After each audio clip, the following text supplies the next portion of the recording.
My friend Seth, who's setting up over there, I guess every 6 months, or every 9 months, Seth sort of shows up in my office with a gleam in his eye and a new idea. This is his latest, and I think one of his biggest, something that takes some of that gap scenario concept to a much bigger level. I think it's really cool to take objects that scale across everyday life and turn them into a digital platform, which is essentially what Stickybits is. So I'll let him tell you all about it. Welcome, Seth.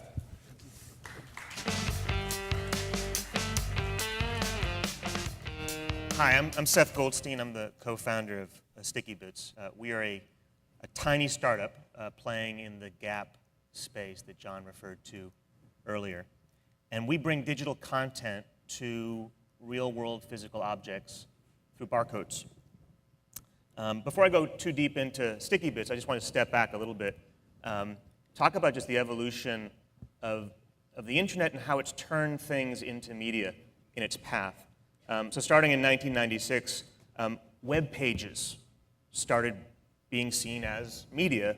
Up until then, web pages were not seen as media, and Yahoo probably crystallized this better than anybody else.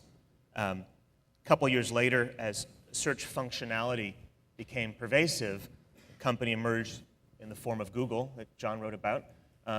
Suddenly Google and search became a media property. Up until then, it was really just a technology feature on top of web pages. A couple years later, people, with the rise of social networks and social media, we just heard from Tom, people and their social graph and their relationships with each other and their news feeds now become media objects. And a few years after that, the measly 140-character status update with Twitter becomes a medium.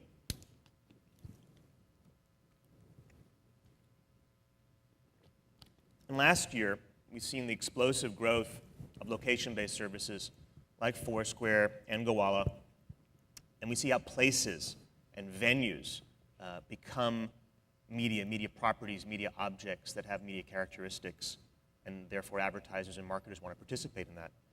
And I believe that the next frontier of the internet, an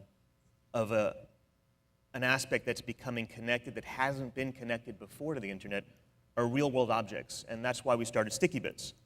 So Stickybits, the goal here is to make things, physical things, more interesting by augmenting them with digital information. We enable anybody to attach any content to any object.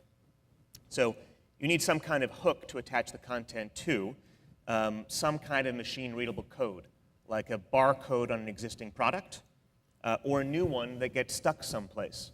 We launched at South by Southwest in March, and we gave away 12,000 of these sticker packs, and each pack had unique barcode stickers that people could put on a postcard, for example, scan it with your smartphone, attach a video message and put it in the mail, and then someone gets it, they scan it, and they see a video from you, and you get notified that your video has been read.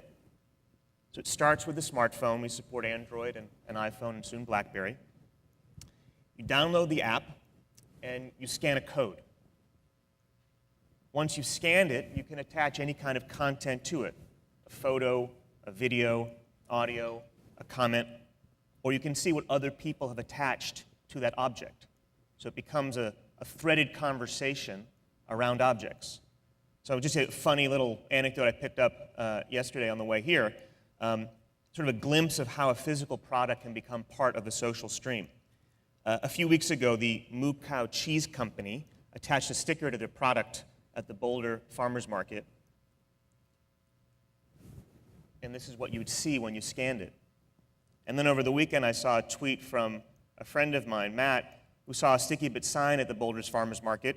And then the company responded to that tweet saying, was that ours? Did you scan it? So in a small way, you're seeing how this physical object, this case of cheese, it's totally unconnected, that doesn't have an IP address, suddenly by virtue of smartphones, we all now have scanners. We're all scanning objects. We all have the capability in the same way that checking in has become a commodity. I think scanning things with your phone looking at the world through your phone, recognizing objects, seeing what other people have said about them, and adding things yourself will become commonplace in the next 12 to 18 months. So we imagine a lot of use cases for Stickybits. As I said before, attaching greetings to physical cards, maybe appending video instructions to an IKEA box so you can know how to put it together. Here are some case studies that took us by surprise. A couple weeks ago, an organization in downtown Phoenix started putting together barcodes so that when you scanned it, you'd see reviews and comments and suggestions about local bars, boutiques, and coffee shops. We've seen people with wine reviews, so you can extend the label with pairing information, wine reviews, etc. Somebody even went on a family trip to Disneyland and left these stickers as she went so that people could scan them and see pictures of her family as she went through the parks. Probably the most curious application I've heard of last month, a band manager called me and said that she was going on tour this summer and she wanted to put a Stickybit tattoo on her so that when people scanned her, they'd get an MP3 clip of the band that she was promoting. What about brands, though? People are checking into barcodes all over the world. That's what we're seeing. So, for example, you can see within the application, someone just checked into a 7-Up can in Argentina, or a bottle of Clinique makeup in Paris, or Gauloise cigarettes in South Africa, or lemonade in South Korea. My favorite, someone checking into a Twix candy bar in Qatar. It gives you a sense of the globality of barcodes, and these machine-readable codes are all over the place. And suddenly, as people have these phones that are connected to the internet and have cameras, they're able to make these connections. Today, pending Apple's approval process, we are releasing a new version of our application that does something really specifically for what we call code owners, which are brands. Is that brands can now choose which content shows up first when you scan the product. So it's almost like a sponsored listing. We call them official bits.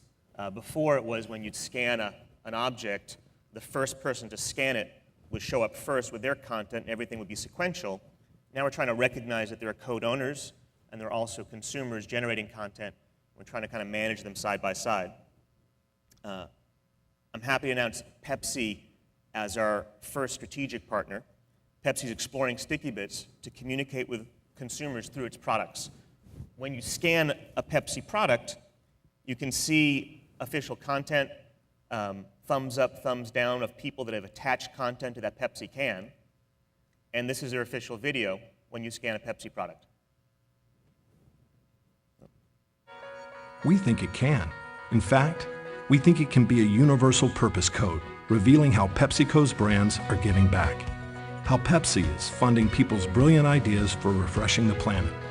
How Lay's is partnering with local farmers.